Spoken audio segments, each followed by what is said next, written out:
नमस्कार दोस्तों, आपका बहुत बहुत स्वागत है। आज हम स्टैंडर्ड एंड पुअर्स की जो रिपोर्ट आई है लेट सितंबर के अंदर आखिरी हफ्ते में, बहुत इंपॉर्टेंट है। इसने इमर्जिंग मार्केट्स के बैंकों के बारे में कहा है, काफ़ी सख्त टीका टिप्पणी की है, जिसमें बैंक ऑफ मैक्सिको की बातें हैं, बैंक मैक्सिको के बैंक, साउथ अफ्रीका के बैंक, इमर्जिंग मार्केट्स के अन्य बैंक, और उसमें हिंदुस्तान के ऊपर इन्होंने एक सेपरेट रिपोर्ट भी निकाली है जो काफ़ी चौंकाने वाली ही नहीं है बल्कि डराने वाली भी ज़्यादा है। जैसे मैंने इसके पहले फीचर्स में, बैंकिंग में मैंने 3-4 फीचर्स किए हैं डिटेल में, आंकड़ों के साथ, चार्ट्स के साथ, ग्राफ्स के साथ। उसमें मैंने बताया किस तरीके से एनपीए बढ़ा है, किस तरीके से फ्रॉड केसेस बढ़े हैं, किस तरीके से जंप आया है। और आप प्लीज उन लेक्चर्स को देखिएगा। 12 पब्लिक सेक्टर बैंक्स में क्या गोलमाल हुआ है, किस तरीके से हेयर कट पॉलिसी लेके आई है, एनपीएस के राइज की कोई सीमा नहीं रही। 40 लाख करोड़ से 50 लाख करोड़ का जो पैसा है वो फंसने की संभावना है, ऐसा आरबीआई का ही कहना है। तो इसमें अभी जो जके छुपे हैं, इसमें ये नई कामत रिपोर्ट आई है, वो सब हमने बातें की हैं। लेकिन जब मैं ये रिपोर्ट देख रहा था तो मुझे एक ही चीज याद आ रही थी बार बार, कि बैंक का तो लगता है बस यही सपना, राम राम जपना, जनता का माल अपना, तो जितना मर्जी है उसे लुटाओ। कल तक रब एनपीए को भूला था, अब नाम लगा है रटने, जब बैंकों का माल लगा है घटने, लगा कलेजा फटने। तो इस तरह की जो बैंकिंग है, अब ये डराने वाली है। इसका क्या हाल होगा, लेकिन हम फिलहाल स्टैंडर्ड पुअर की रिपोर्ट पे ही बात करेंगे, इसका ट्रेंड एनालिसिस सब देखेंगे। चलिए हम इसको शुरू करते हैं। और इसमें जो महत्वपूर्ण बात है वो ये है कि जिस तरीके से ये सारा कुछ हुआ है, सरकार को पता था लेकिन इस पे स्टेप्स उचित नहीं लिए गए। कामत रिपोर्ट की रीस्ट्रक्चरिंग की बात हो रही है, लेकिन इसमें बहुत घालमेल है। वो आप प्लीज आंकड़े बताते हैं, इसको आंकड़े, सरकार के ही आंकड़े इसको साबित करते हैं। बस ये है कि इस पे कब एक्शन होगा ये देखने वाली बात है। चलिए हम इसको आगे बढ़ाते हैं।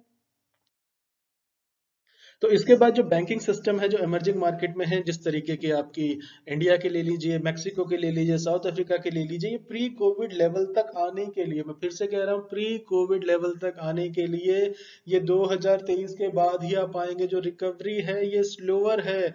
और जिस तरीके से इमर्जिंग मार्केट्स में, दुनिया भर के अन्य बैंकों में, खास करके इमर्जिंग मार्केट्स में, इंडिया जो है वो सबसे लेट रिकवर करेगा बड़ी इकोनॉमीज के अंदर। ये बहुत चौंकाने वाली बात है। और स्टैंडर्ड एंड पुअर्स दुनिया में नंबर 2 की रेटिंग है। इससे पहले मूडीज ही आते हैं, इनके बाद फिंच आते हैं।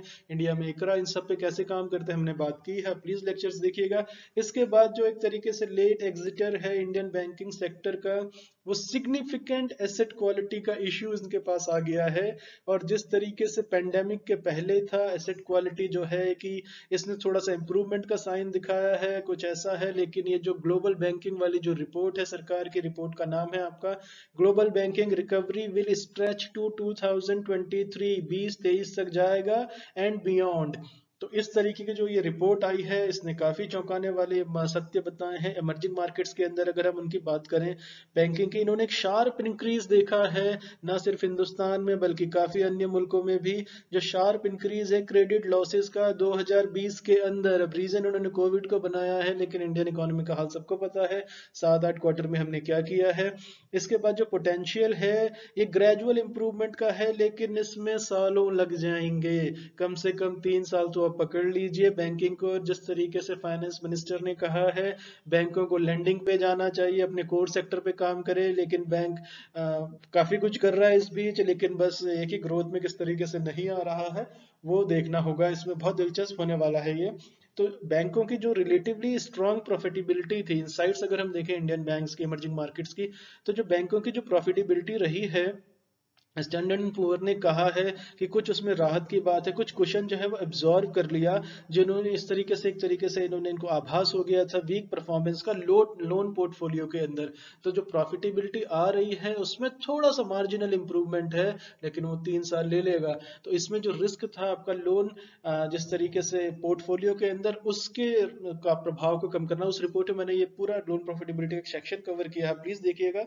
इसके बाद जो प्री लेवल क्राइसिस पे जाएंगे, तो जिस तरीके से चाइनीज बैंकिंग सिस्टम है, ये जो है आपका, जिसको कहते हैं, ये एंड ऑफ 2022 के आसपास इसमें रिकवरी की उम्मीद है। और इमर्जिंग मार्केट्स जो हैं ये आपके 2023 में। अब चाइनीज बैंकों के बारे में सबको पता है, चाइनीज सेंट्रल बैंक की पावर का पता है, दुनिया भर में उसका पैसा, लेकिन वो रिकवर कर जाएंगे। 2022 के एंड तक, ऐसा कहना है स्टैंडर्ड एंड पुअर का। इसके साथ साथ जो फुल क्वालिटी है असेट क्वालिटी का, जिस तरीके से बैंकों का निरंतर डिटेरियोरेशन हुआ है बैंक की बैलेंस शीट का, इसको एक्सपेक्ट किया जा रहा है, इसका ही पता लगेगा आपको 2021 तक, ऐसा भी कहना है स्टैंडर्ड एंड पुअर का। और इंडियन बैंकिंग पे तो उन्होंने एक सेपरेट निकाला है फीचर। तो इसको कहते हैं कि जिस तरीके से रिकवरी होगी, लॉन्ग टर्म एवरेजेस होंगी जो आपका एक लंबे वक्त में, और जो की एसेट होगी और प्रॉफिटेबिलिटी रेशियो का होगा, वो काफी साल ले लेगा इमर्जिंग मार्केट्स में, जैसे कि हिंदुस्तान के जो बैंक्स हैं इनके, क्योंकि इनहेरेंट वीकनेसेस हैं, काफी ज्यादा वीकनेसेस हैं, ढकी छुपी करके इनको कब तक आप रखेंगे, एक्सपोज उन्होंने होना ही था। तो कहने का मतलब ये है कि ज्यादा पेन आने वाला है।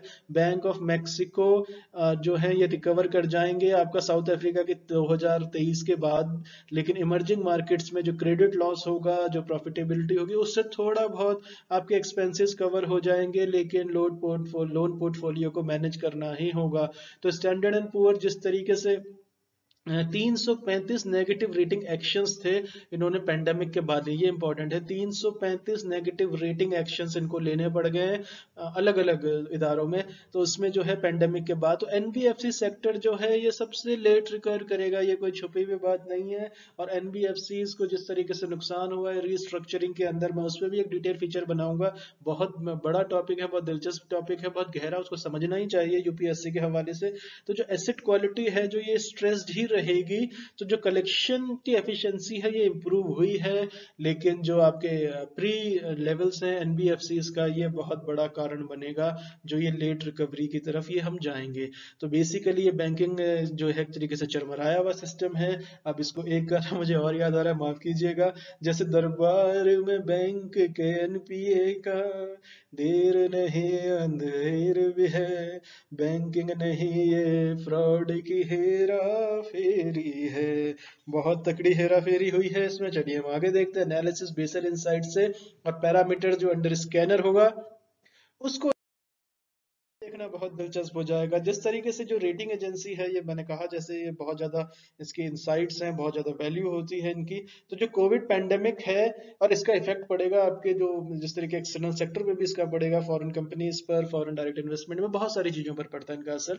तो जो कोविड जो है, कोविड पैंडेमिक की वजह से, और जिस तरीके से ऑयल प्राइस का जो शॉक आया है 2020 के अंदर, ये एक तरीके से हैवी डेंट देंगे, नुकसान पहुंचाएंगे बड़ा ग्लोबल बैंक्स को। तो एजेंसी ने जो 335, जो मैंने अभी बात की आपसे, नेगेटिव रेटिंग एक्शंस लिए हैं ग्लोबली, आउटब्रेक जब से हुआ है, सितंबर तक की फिगर्स हैं ये, खुद स्टैंडर्ड एंड पुअर्स का ऐसा कहना है। तो उन्होंने कहा है कि वो आने वाले वक्त में और डिफिकल्टीज देखेंगे फाइनेंशियल स्ट्रेंथ को लेके, फाइनेंशियल इंस्टीट्यूशंस को लेके प्री कोविड लेवल्स तक आने के लिए ग्रो करना, रिकवरी करना, प्रॉफिट करना, वो तो आप भूल ही जाइए। तो जो रेटिंग एजेंसी है स्टैंडर्ड एंड पुअर, इन्होंने कहा है कि जो बैंक के लार्जेस्ट बैंकिंग सिस्टम्स हैं, ये जो है more than half of G20s के हैं, ये रिकवर करेंगे अंटिल 2023 तक, ये बार बार उनका कहना है। और जो रिकवरी होगी ये वेरी करेगी बैंकिंग जुरिडिक्शन को। तो इनका ऐसा मानना है, इन्होंने एंटिसिपेट किया है कि एक गैप आ जाएगा बीच में इकोनॉमिक रिकवरी का और क्रेडिट की स्ट्रेंथ का, और जब बाद में जो बैंक स्टेबलाइज होंगे, तो इनके बीच में जो टाइम लैग होगा वो बहुत नुकसान पहुंचाएगा, ना सिर्फ अर्थव्यवस्था को बल्कि ग्लोबल इकोनॉमी को इन टर्न। और जिस तरीके से जो लीस्ट इफेक्टेड बैंक हैं, अगर हम उनकी भी बात करें, तो जो लीस्ट बैंक हैं उनके बाद भी जो बैंकिंग जुरिडिक्शन में जो स्टेबलाइजेशन होगी, उसमें कम से कम 1.5 साल लगने वाला है रिबाउंड करने के लिए, या उससे ज्यादा, यानी कि 1.5 साल से पहले वो भी रिबाउंड नहीं कर पाएंगे जिनकी स्टेबिलिटी काफी अच्छी थी। अब हम बात करते हैं जो सेपरेट रिलीज इन्होंने दिया है इंडिया रेटिंग्स का, IND-RA करके दिया है। इसमें इन्होंने कहा जो एनबीएफसी का है ये बहुत वक्त लेने वाले हैं नॉर्मलसी की तरफ, और एसेट क्वालिटी कंसर्न्स हैं जो इनके, ये लगातार बैंकिंग सेक्टर को हर्ट करते रहेंगे आने वाले वक्त में। यानी कि टैक्स पेयर्स के लिए जो जनता का पैसा है, जैसे मैं बार बार कह रहा हूँ, देर नहीं अंधेर भी है। तो जो सेपरेट फीचर आई है एनबीएफसी की, इसमें बहुत कुछ आपको मिलता है जानने के लिए कि कहाँ हमने दिक्कतें हैं, कहाँ उनको अगर हमने रिस्ट्रक्चर नहीं किया या उस पर अर्जेंसी से काम नहीं किया तो भयावह स्थिति होने वाली है। क्योंकि बैंकिंग आप माने या ना माने, और खास करके पब्लिक सेक्टर बैंक, ये इकोनॉमी की रीढ़ की हड्डी हैं अन्य सेक्टर्स के साथ। तो इसमें देखा जाए तो इनके अंदर जो सबसे ज्यादा दिक्कत है वो लिक्विडिटी को लेके आई है, फंडिंग एनवायरनमेंट को लेके आई है। ये थोड़ा सा सुधार हुआ है जुलाई के बाद, लेकिन इतना जो लॉस हुआ है वो इतना बड़ा है, इतना व्यापक है कि उसके लिए मैसिव एफर्ट्स की जरूरत है, not only on banking part but government के पार्ट में भी। तो इसको लेके ट्रांसपेरेंसी, इस पे जिसके वॉर फुटिंग पे काम होना चाहिए इस पे। तो जो इश्यूज हैं ये डिस्कस किए गए हैं। तो इंडिया रेटिंग्स आप बिल्कुल देखें, बहुत दिलचस्प रिपोर्ट है। तो इसमें एनबीएफसी को लेके उसमें बहुत सख्त एक तरीके से टीका टिप्पणी की गई है। तो इन्होंने कहा है कि जो कलेक्शंस हैं उनको, अंडर राइटिंग स्टैंडर्ड्स हैं, पोर्टफोलियो ग्रोथ हैं, ये तो पीछे ही चले गए हैं एनबीएफसी की प्रोफाइल से। और इसमें जो उन्होंने कहा है कि जो मोरेटोरियम है वो प्रोग्रेसिवली उसको डिक्लाइन देखा गया है उसके अंदर सारे सेगमेंट्स के अंदर। ये अगेन महत्वपूर्ण बात है। तो जो कलेक्शन एफिशिएंसी है यानी रिकवरी जो करते हैं वो अप्रैल से अगस्त के बीच में इंप्रूव भले ही हुई है, लेकिन वो मार्जिनल इंप्रूवमेंट है, उसमें बहुत मैसिव इंप्रूवमेंट चाहिए। तो कलेक्शन लेवल्स हैं प्री कोविड लेवल से नीचे ही हैं अभी भी अप्रैल से अगस्त तक में, ये बिल्कुल साफ कहना है स्टैंडर्ड एंड पुअर की तरफ से, जो इंडिया के उन्होंने सेपरेट रिलीज निकाला है। तो इसके अंदर अगर आप देखें जो नेगेटिव आउटलुक है, और इसमें खास करके एनबीएफसी तो है ही इसमें, और साथ में उन्होंने हाउसिंग फाइनेंस कंपनी को, इस पे भी हमने बात की थी। और जिस तरीके से रिटेल क्रेडिट पे मैंने पूरा एक वीडियो बनाया है, जिस तरीके से हाउसिंग, व्हीकल्स, इन सब में जो स्लो डाउन, और 8 कोर सेक्टर्स जो क्रूशियल हैं उन पे मैंने रिपोर्ट बनाई है। अगर आप इन सबको कलेक्टिवली जोड़ दें तो हम जलेबी इकोनॉमी की तरफ ही झूलते जा रहे हैं अभी, और अगले 2-3 साल तक तो फ्यूचर काफी ब्लीक है, अनलेस कोई मिरेकल हो जाए, या ऊपर से जिसको कहते हैं ना, अब नाम लगा है जब अपने, शायद एक्ट ऑफ गॉड हो ही जाए कुछ अच्छा। चलिए, thank you so much for listening. नमस्कार दोस्तों।